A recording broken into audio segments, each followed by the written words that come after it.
Ever wonder how real estate agents get paid and how it impacts the sale of your home?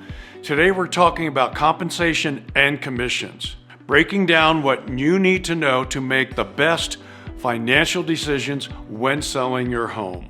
Hi, I'm John Bulick with the Summit Team.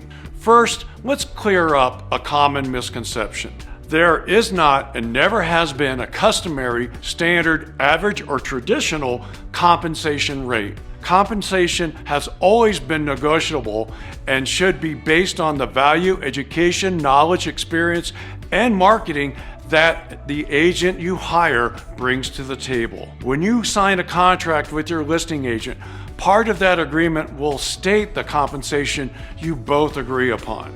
Remember, nobody works for free. Historically, the seller often paid the compensation for a buyer's agent.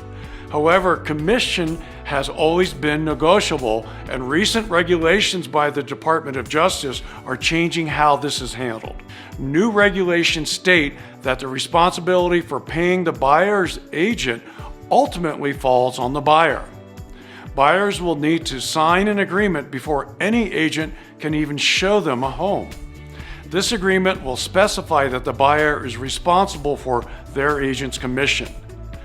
As the seller, though, you can still offer a commission or compensation to the buyer's agent.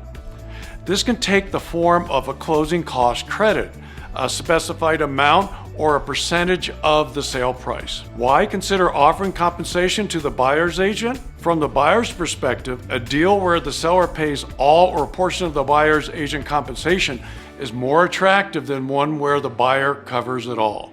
In Wheat Ridge and Arvada, where many buyers are first-time homeowners or stretching their budgets, seller-paid compensation can make a big difference. Buyers who don't have to cover their agent's commission directly may be more inclined to make an offer. If no compensation is offered to a buyer's agent from the seller, it's likely that fewer buyers will make offers. This could negatively affect the sale of your home and may even result in a lower net profit. Some buyers may avoid homes without seller-paid compensation, and others may instruct their agents to negotiate for it. Of course, some buyers, particularly those with more financial means, may still choose to pay it themselves. So what's the outcome? Potentially fewer offers and less competition for your home. Not ideal, right? My advice and the advice of my brokerage is to handle this on a case-by-case basis. Your main concern should always be your bottom line, what you walk away with after the sale. As agents show interest in your property, we'll discuss the best approach for you.